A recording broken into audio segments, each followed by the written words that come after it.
Hello everyone. In this video I will explain section 27 of the Indian Evidence Act. That is discovery statement, admissibility of discovery statement. लेकिन उससे पहले हमें समझना होगा what is the difference between disclosure statement and discovery statement. कौन से statement discovery statement होते हैं. आपको सेक्शन 25 और 26 में ये चीज़ क्लियरली मैंशनड है कि if confession made before the police officer then it is not admissible, it can not be proved before the court of law mentioned under section 25. And if confession made in the police custody either to the police officer or to any other person, co-prisoner, then also it cannot be proved unless and until it is made in the immediate presence of magistrate mentioned under section 26. ये clear है. Section 27 कुछ अलग कहता है. Section 27 एक exception की तरह आपको लगेगा कि भाई जब कन्फेशन आप प्रूव नहीं कर सकते तो डिस्कवरी स्टेटमेंट हम क्यों प्रूव कर रहे हैं.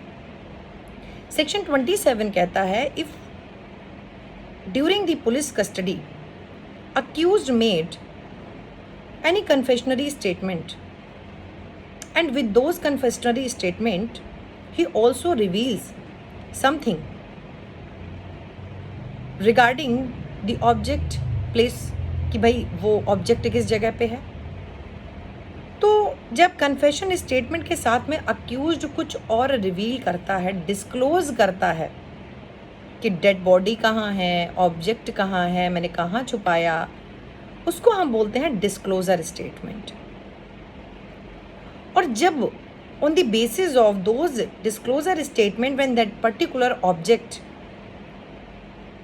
found only from that pinpointed place, then those disclosure statement converts into discovery statement. For example, Mr. A accused हैं, वो पुलिस कस्टडी में ये कन्फेस करते हैं कि मैंने Mr. B का मर्डर किया और मैंने एक चाकू से मर्डर किया और उस चाकू को मैंने घर के पीछे छिपा दिया है.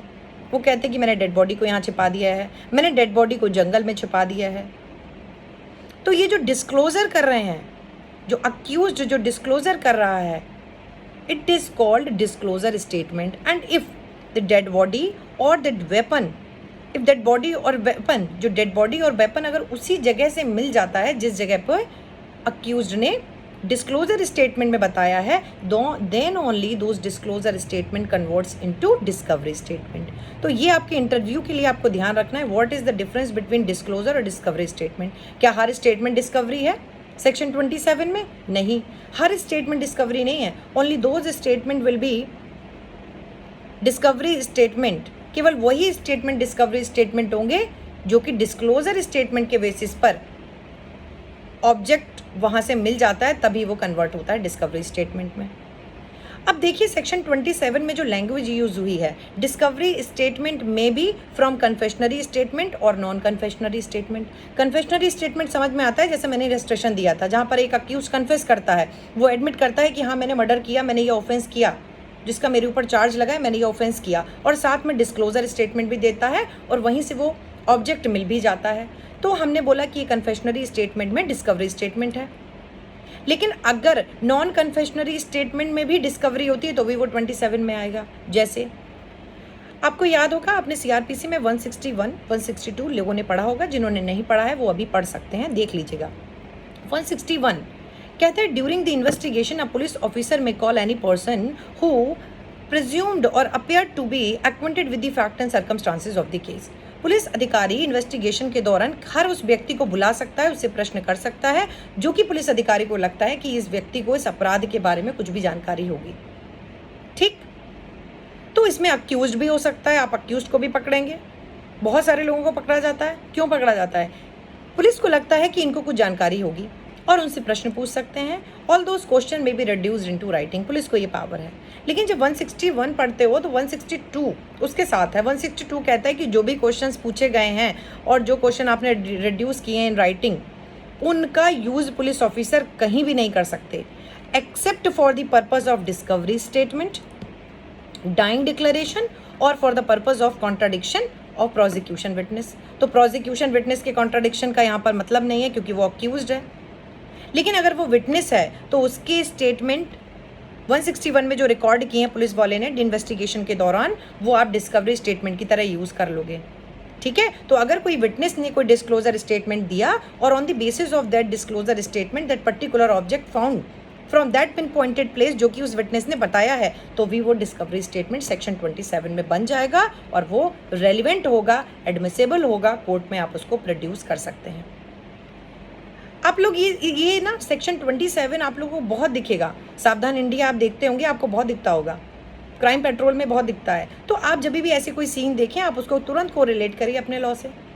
अगर आप सबने दृश्यम मूवी देखी होगी तो आपको सेक्शन 27 बिल्कुल क्लियर समझ में आएगा।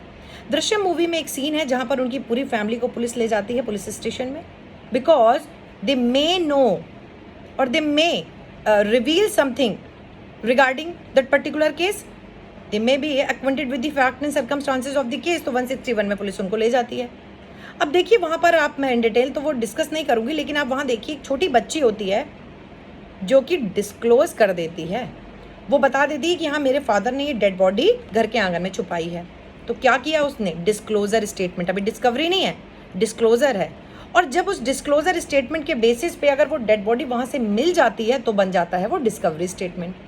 उसमें पुलिस उस स्पॉट पर जाती है, जो भी आपने डिस्क्लोजर स्टेटमेंट में, जैसे उस बच्ची ने डिस्क्लोजर स्टेटमेंट में बताया था कि उस जगह पर डेड बॉडी छुपाई है, पुलिस उस प्लेस पर जाती है और उसकी डिस्कवरी करती है।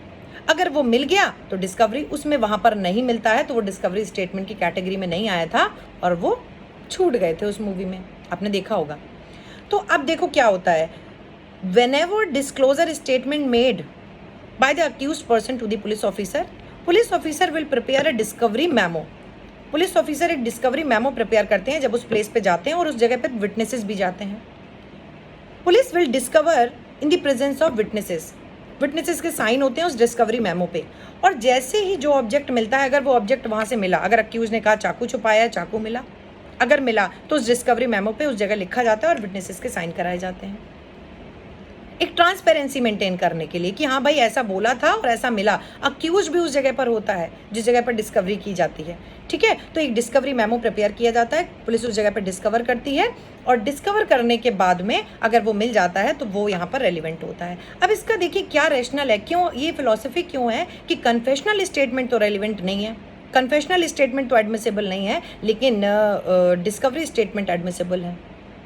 It is based on the theory of conformation bye subsequent finding. क्या इसका मतलब है, देखिए जो कंफर्म होता है सब्सिक्वेंट फाइंडिंग से, जो भी डिस्क्लोजर स्टेटमेंट में बोला, जो भी डिस्क्लोजर स्टेटमेंट में उस अक्यूज ने बोला, वो कंफर्म होता है by the subsequent finding of the object.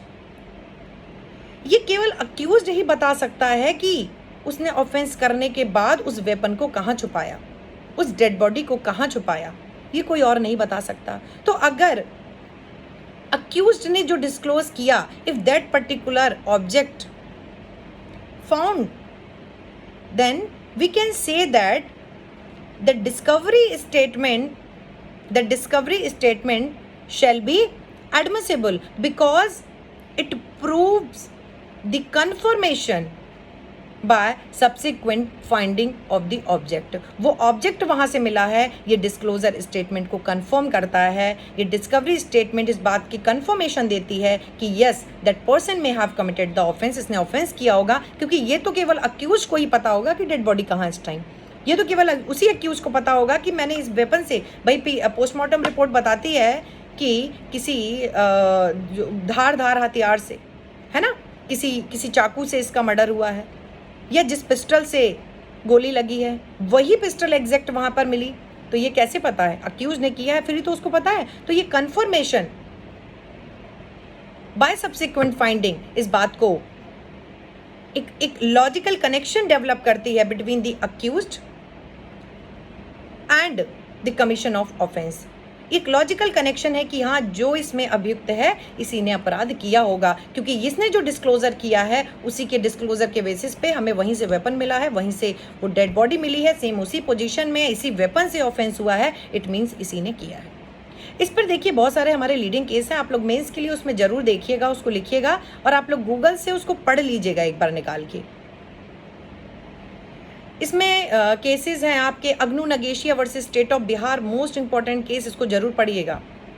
इसमें बोला था कि कन्फेशनरी स्टेटमेंट में से केवल कन्फेशनरी पार्ट एडमिसिबल नहीं होगा और डिस्कवरी पार्ट जो डिस्क्लोजर किया और जिससे वो रिकवरी हुई, discovery part will be admissible. Inayatullah का केस इसमें बहुत फेमस है।